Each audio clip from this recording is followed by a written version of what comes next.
Classique. La matinale de Radio Classique avec David Abiker. Et Luc Ferry à 8h43 pour Esprit Libre. Luc, bonjour. Oui, bonjour mon ami. Pourquoi Donald Trump hésite-t-il à attaquer l'Iran ? Voilà, je pense qu'on n'en parle pas assez bien parce qu'on dit voilà, il y a des accords commerciaux avec les pétromonarchies du Golfe qui veulent pas trop que les États-Unis interviennent parce qu'elles ont peur que leur population se révolte, qui sont quand même assez anti-américaines, il faut bien le dire. Bon, mais il n'y a pas que ça. Il faut bien voir que l'un des grands projets de Trump depuis maintenant des années, c'est les accords d'Abraham. Autrement dit que les monarchies ou les théocraties musulmanes, une grande partie d'entre elles, notamment l'Arabie Saoudite, qui allait signer ces accords d'Abraham et qui n'a pas pu les signer à cause de l'affaire du 7 octobre, eh bien que ces accords d'Abraham soient ratifiés par les Émirats, par l'Égypte, par l'Arabie Saoudite et au fond par tout le monde. Et il est évident que si Trump intervient très brutalement en Iran, et s'il intervenait, il faudrait que ce soit très brutal, parce que sinon la réplique iranienne avec les missiles, ils ont des dizaines de milliers de missiles qui pourraient frapper Israël. D'ailleurs, c'est une des raisons pour laquelle Israël est très prudent sur le sujet. Eh bien, ces accords d'Abraham seraient fichus. Et c'est son grand projet, c'est un projet qui est tout à fait estimable, c'est un projet qui est très utile, parce que si les monarchies du Golfe, les théocraties du Golfe reconnaissaient, une partie des BRICS avec elles évidemment, reconnaissaient donc du Sud global, reconnaissaient l'existence d'Israël, ça changerait quand même la donne sur le plan international de manière extrêmement positive pour Israël et même au-delà d'Israël pour l'Occident tout entier. Donc je pense que ça, il faut le dire parce que c'est pas négligeable et c'est pas minable. Donc en effet, il a mis tout ce qu'il fallait mettre autour de l'Iran pour montrer qu'il était prêt à intervenir. Et s'il intervient militairement, ce sera évidemment incroyablement puissant. Mais l'enjeu pour lui, c'est quand même d'arriver à un accord, libérer les prisonniers. D'ailleurs, l'Iran commence à en libérer quelques-uns, éviter que le massacre continue, et puis avoir évidemment un contrat, un deal, on dit en mauvais français, mais enfin on n'a pas tellement de mots pour ça, sur le nucléaire. Donc tout ça est plus compliqué, me semble-t-il, que de réduire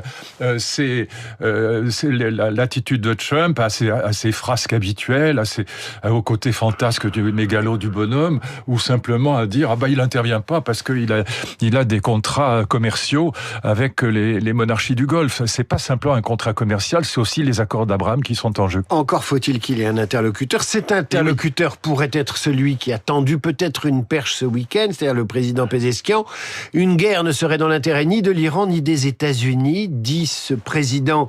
Alors on va pas dire qu'il est réformateur, mais il est un peu moins radical que l'ayatollah Khamenei. Il se situe plutôt dans la sphère politique que religieuse. Ça peut être l'homme d'une forme de transition, ou vous n'y croyez pas ? Moi, je n'y crois pas. Je pense que ces régimes néo-nazis, parce qu'il y a beaucoup de points communs avec le nazisme. Vous l'avez dit à cette antenne. À commencer par un antisémitisme fanatique, la haine de la démocratie, la haine des Lumières, la haine de la raison. Enfin, il y a beaucoup de points communs. Et donc, j'ai des doutes. Mais en même temps, Trump est le seul aujourd'hui, les États-Unis sont les seuls aujourd'hui à disposer de la force, la puissance, qui permet d'avoir un espoir de ce côté-là, sans passer par un massacre, par la guerre. Parce qu'il est évident que si Trump intervenait militairement, il y aurait quand même des quantités de civils qui mourraient, d'ailleurs pas seulement en Iran. Donc voilà, en tout cas, je trouve que c'est plus compliqué que ce qu'on dit habituellement, parce que d'ailleurs, c'est la même chose sur les grands travaux. Bon, que Trump soit mégalo, c'est une évidence, il est complètement mégalo. Mais bon, souvenez-vous des grands travaux de Mitterrand ou des vitraux de Macron à la Notre-Dame. Enfin, c'est un trait caractéristique de beaucoup de présidents de la République. Après l'emploi de la force, on va parler de l'emploi tout court. On commence par un chiffre qui secoue. Selon une étude de la Bank of America, en 2060 c'est demain, le monde comptera 3 milliards de robots. Oui. Est-ce que ça change, je pose la question aux philosophes, la notion d'humanité ? Oui, et ça change la notion d'humanité par le travail, parce que moi je crois beaucoup que le travail est lié à ce qui est pour moi l'essentiel, l'essence même de l'humanité, c'est-à-dire la perfectibilité. Même quand on a un travail qu'on n'aime pas, on apprend des choses quand même. Et à l'école, quand on travaille, on apprend des choses. C'est pour apprendre, c'est pour se perfectionner, pour progresser. On franchit des obstacles, et donc en franchissant des obstacles, on progresse. Les obstacles à l'école, on les appelle des problèmes. Étymologiquement, c'est ce qui est jeté devant vous, on doit passer par-dessus, et en passant par-dessus, on apprend quelque chose. Bon. Et donc, ces 3 milliards de robots qui sont prévus pour 2050-2060. Elon Musk dit il y en aura 1 milliard en 2035. 2035, c'est dans 10 ans, c'est rien. Voilà. Et il met en place une chaîne de montage pour fabriquer 10 millions de robots l'année prochaine. Et souvenez-vous que ces robots, parce que là on l'avait déjà dit, mais vous le savez, ils seront polytechniciens, agrégés de philo, d'histoire, de lettres, de biologie et de maths. Et donc, ils seront capables de parler avec vous comme un très bon professeur d'université, de Flaubert ou de Balzac, où vous pourrez leur donner votre document de santé, votre dossier médicaux, ils les liront mieux qu'un excellent médecin. Et donc, ils en sont déjà là. Mon ami Laurent Alexandre dit, voilà, qui est un très grand médecin, qui est quand même un type extrêmement intelligent et qui sait de quoi il parle, qui est un chirurgien.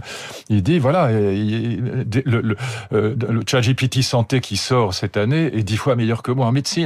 Donc c'est ça qu'on va avoir. Donc imaginez, Elon Musk met une chaîne de montage de 10 millions de robots super intelligents qui en plus passent le paradoxe de Moravec, ce qui veut dire qu'ils ont une sensibilité au bout du doigt qui est supérieure à la vôtre et à la mienne.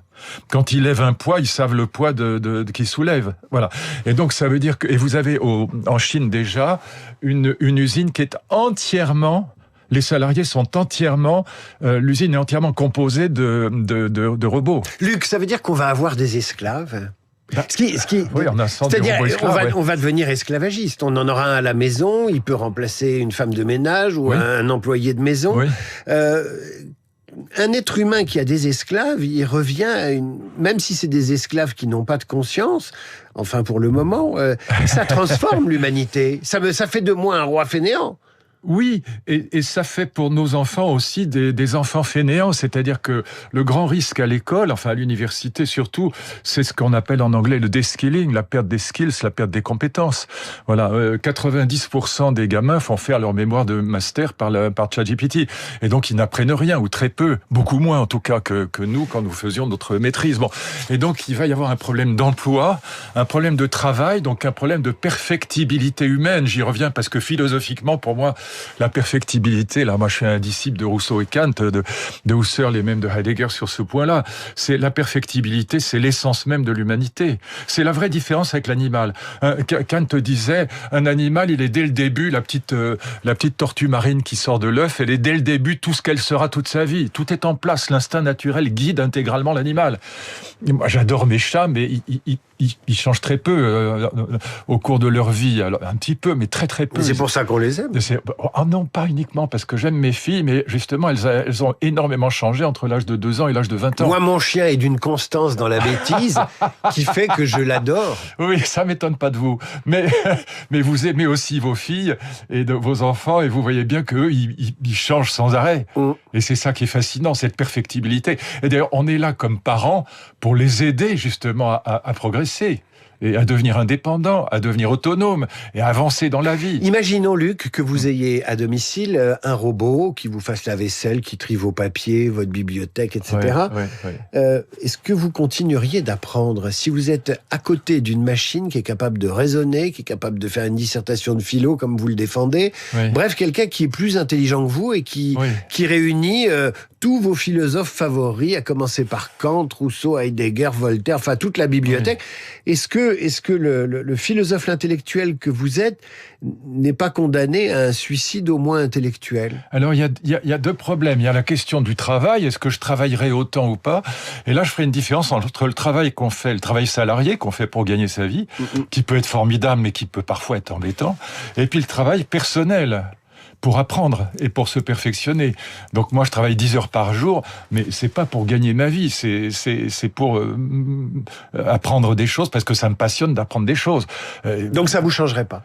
Pas énormément. En revanche, la vraie différence avec le robot, c'est pas l'intelligence. Cette petite chose que j'ai sous les yeux, on peut pas le voir, mais c'est mon smartphone, a lu 1 milliard de livres de plus que moi, en tout cas des millions de livres que je n'ai pas lus, et elle est plus intelligente que moi. Elle peut être médaille d'or aux Olympiades internationales de mathématiques, moi pas.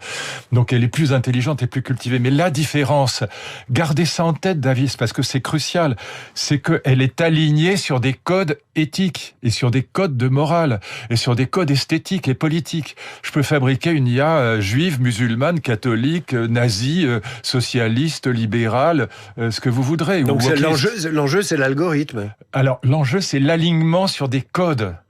Par exemple, moi, j'aime pas Boulez. La musique atonale m'emmerde à crever. Mais bon, j'ai des amis qui adorent la musique atonale, voilà. Mais on en discute, et on se dispute, même on s'engueule parfois sur des sujets comme ça. Je suis pas un fan d'art contemporain. Bon, eux, ils adorent l'art contemporain, moi pas. Bon, peu importe. Vous voulez dire que l'intelligence artificielle, elle sera un partout, la balle au centre, tout le temps? Évidemment. Donc vous êtes sûr de ça? Évidemment, puisque c'est les programmateurs qui la programment. Mais les programmateurs, ils peuvent mettre des algorithmes avec des datas qui sont uniquement tirées d'informations masculines, par exemple, très genrées. C'est ce que je vous dis. Ou uniquement influencées par, je sais pas moi, les Chinois ou les Américains. David, vous dites exactement la même chose que moi. Donc il y a un biais. Non, c'est pas ça que je dis. Mais c'est pas ça que je dis. Je dis que une IA, une intelligence artificielle, elle est alignée sur des codes de valeurs qu'elle n'a pas choisis. Vous voyez, moi je choisis mes valeurs et je me dispute sur l'art contemporain ou certaines formes d'art contemporain. Il y a des choses que j'aime dans l'art contemporain, mais j'aime pas l'art conceptuel minimaliste. Bon, le carré noir sur fond blanc, ça m'emmerde. En fait, ça y est, j'ai compris. Vous êtes ouvertement subjectif, alors que peut-être les IA, avec leurs algorithmes trafiqués par les Chinois, les Américains ou je ne sais qui, seront secrètement subjectives. Mais bien sûr, voilà. Elles sont secrètement subjectives. Voilà. On est d'accord. Elles sont secrètement, alors qu'en fait, elles ont aucune liberté, elles sont programmées. Un dernier mot sur le CDI proposé ça concerne l'emploi. Il va y avoir des débats, non plus finir sur ce CDI que l'employeur pourrait rompre à tout moment quand il le souhaite pour les jeunes. Ouais. Alors que si je vous ai bien compris, le vrai débat, il est sur ces fameux robots qui vont nous envahir. Mais bien sûr. Et enfin, en attendant, il faut débattre du CDI. Oui, mais en même temps... Que certains vont comparer au CPE. D'accord. Mais en même temps, le MEDEF a soutenu, et c'est lui qui l'a demandé, la loi sur les métiers en tension, qu'on puisse donner la nationalité française et un permis de travail à des immigrés, des étrangers qui sont en situation irrégulière, parce que ça permet de les payer moins cher que les Français. Donc, je veux dire, tant que le MEDEF défendra ce genre de choses, je risque pas d'adhérer au MEDEF. Luc, nous sommes aujourd'hui le 2 février, c'est le début du mois sans réseaux sociaux. On va se quitter avec Stromae qui, il y a 10 ans déjà, Stromae nous mettait en garde contre les réseaux sociaux. Vous avez raison. Sur un air de Carmen de Bizet, voici le maestro Stromae dans une version très personnelle de Carmen qui s'en prend à Twitter. Là